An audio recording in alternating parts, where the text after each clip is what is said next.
am a person who's traveled through many countries, dress sizes, and mentalities.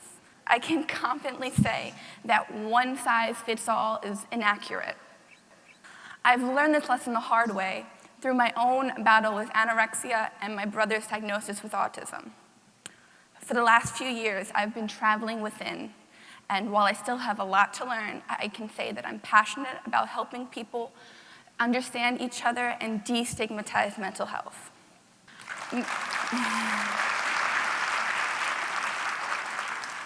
My brother's name is Mark, and he is 6 years older than me. For as long as I can remember, we played together and got along great.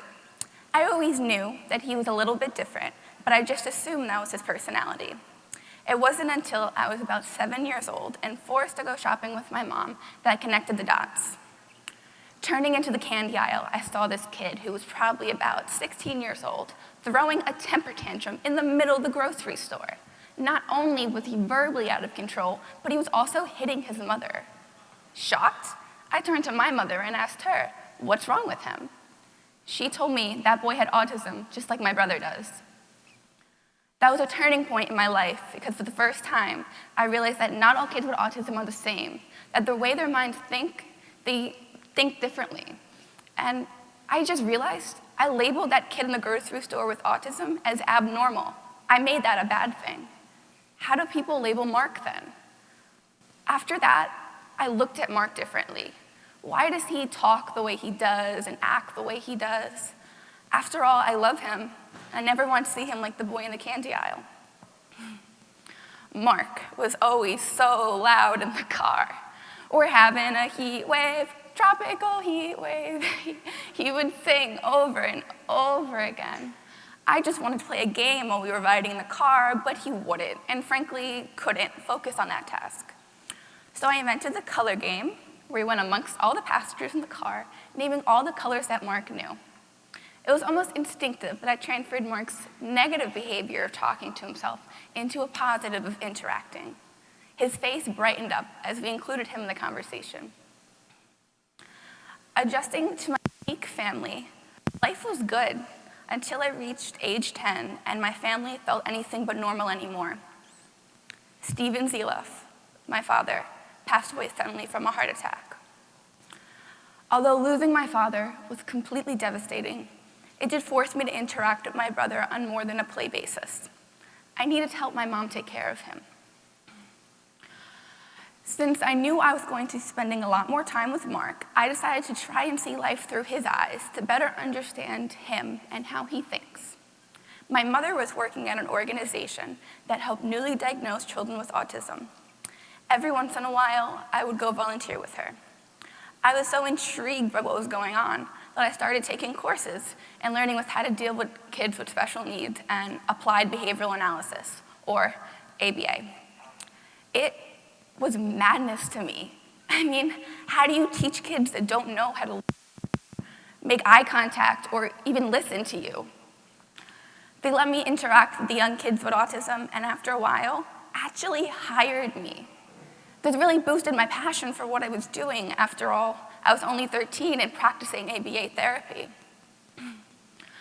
But when I think about all that I've learned, the lesson that stood out the most for me actually came from my brother.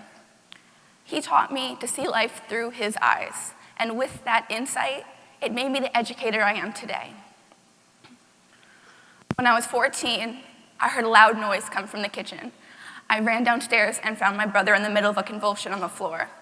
I leapt down and I pulled his 240-pound body on his side.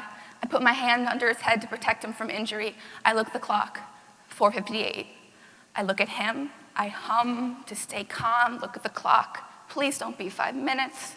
Look at him, look at the clock, 5:03. I grabbed the emergency medicine off the counter. I struggled to pull down his pants and inject it into his butt.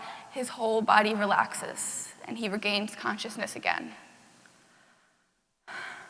I did it. The adrenaline hit, and I took care of my brother in a terrible time.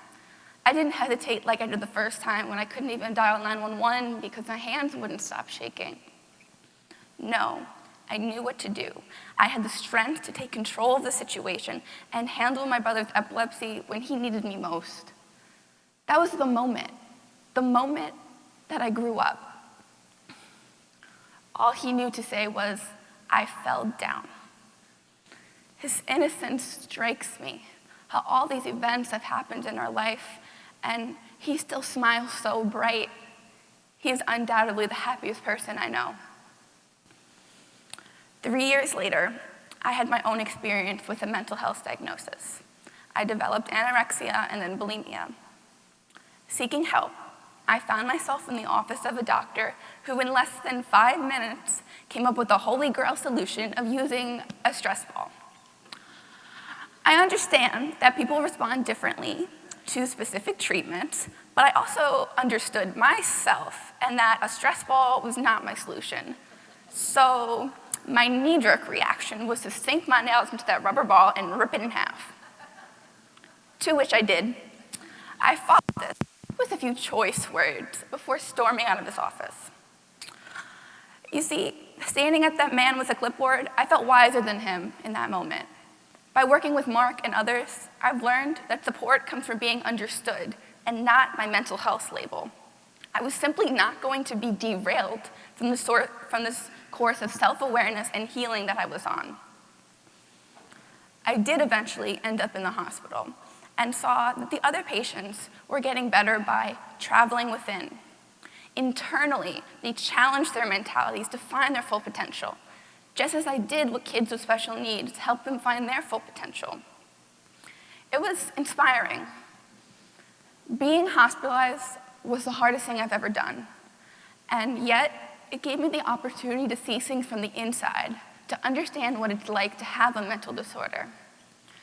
And I used this experience and new perspective to fix myself and come out with an even stronger passion for helping those who simply did not fit in. Today, I take Mark to the grocery store regularly, holding his hand as he sings and dances and holds on to his seizure medication, just in case. Yes, some people stare and others look down. They just don't understand, and that's okay. Although, some are brave enough to ask questions, and I inform them that Mark has autism before prompting him to say, "Mark, say hi." He does this to show that he isn't scary. Autism is friendly.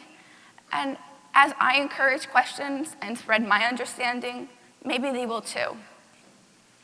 Today, I'm a student at St. John's University with my sights firmly set on a career as a clinical psychologist, aspiring to create a safe haven, an environment where no person should feel like an outcast or burden, and where it's the norm to see things through the eyes of others, so we can explore the true beauty of being different.